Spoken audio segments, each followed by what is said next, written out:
بسم الله war-saxaafadeed maanta ay taariikhdu tahay 18 bishii sagaalaad 2024 ujeedo eedayn maamul iyo wargelin bulsho golaha deegaanka degmada Balanbale oo uu hogaamiyo Cabdicasiis Xaashi Cali Iraad gudoomiyaha degmada waxaa xilka loo dhaariyay 8 Oktoobar 2022 annagoo ah xubnihii golaha deegaanka maamulkaas muddo badan oo xilgudasho la'aan iyo hawl socodsiin la'aan maamul ah ay ka jirtay degmada iyo guud ahaanba deegaanka waxaan go'aansanay in aan bulshada la wadaagno caqabadaha maamul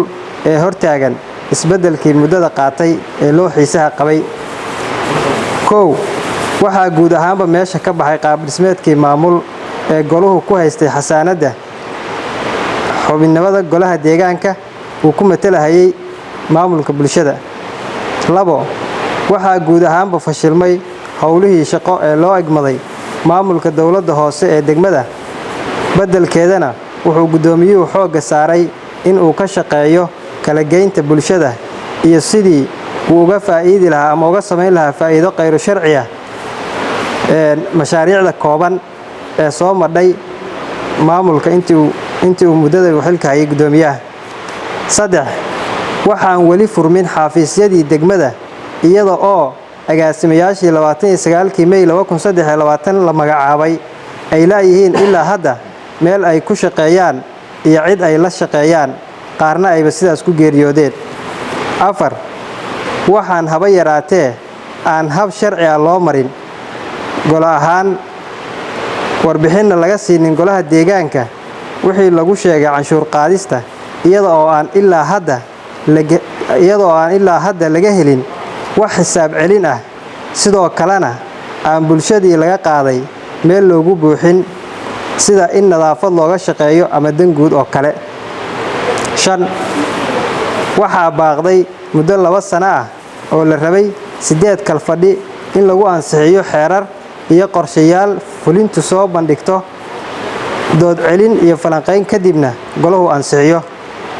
qodobada xeer jabinta gudoomiyaha qodobka 24 oo si cad u qeexaya xilka iyo waajibaadka gudoomiyaha golaha deegaanka oo gabi ahaanba uu baalmaray marka laga reebo farqada ja oo sharciyad u siinaysa saxiixa warqadaha ka soo baxa degmada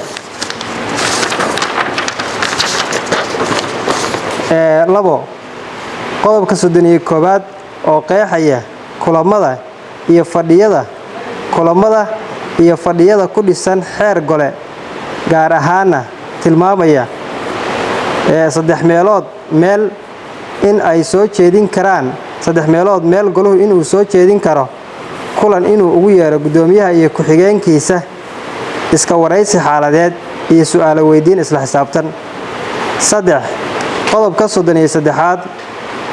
qodobka 33 oo ka hadlaya guntanka fadhiyada golaha oo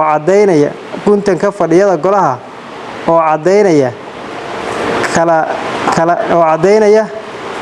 kala bar lagu daray hal inuu ku furmi karo guntinka golaha fadhiyadiisa qodobka 34 oo aan ogolaansho siinayn furmidda codeynta golaha ama guntanka fadhiyada iyadoo aan la waafaqin qodobka 33 qodobka 35 dhammaan soo jeedimada xeer dawlad hoose iyo horkeenida golaha ama gudiyada in lagu diiwaan geliyo hadal qoraal ah qodobka 36 oo tilmaamaya xeer hoosaadka golaha deegaanka oo ahmiyad siinaya shaqooyinka iyo isla xisaabtanka golaha dhammaan qodobadaas iyo qodobo kale oo badan oo hareer maray gudoomiyuhu soo jeedin bulsho annagoo ah xubnaha ku midaysan war-saxaafadeedkan waxaan u soo jeedinaynaa bulshada aan ku matalno golahan in bulshada qaybaheeda kala duwan ay u istaagaan in ay si dhab ah noola xisaabtamaan kuna dhiiradaan in ay kulamo nagu weydiiyaan wixii ay su'aalo ka qabaan maamulka in ay xaqiijiyaan isla markaana qiimeyn ku sameeyaan hoggaan la'aanta ka jirta maamulka iyo guud ahaan golaha.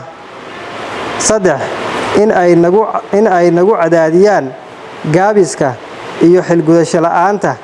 aan caad ku saarnayn ciddii aan u hoggaansaminna ay go'aan ka qaataan. FG ama fiiro gaara qodobka 16aad ee xoraasaadka golaha deegaanku wuxuu cadeynayaa haddii golaha iyo hoggaanku ay u hoggaansami waayaan waxyaalihii ay u egmadeen bulshadu in 20% ay soo jeedin karaan warbixin qoraal ah oo ay ku codsanayaan haddii ay xilkooda gabeen in la kala diro. waxaan aaminsanahay in la gaaray waqtigii codka bulshadu uu shaqayn lahaa. dhammaad allah mahad leh wabilaahi tawfiiq.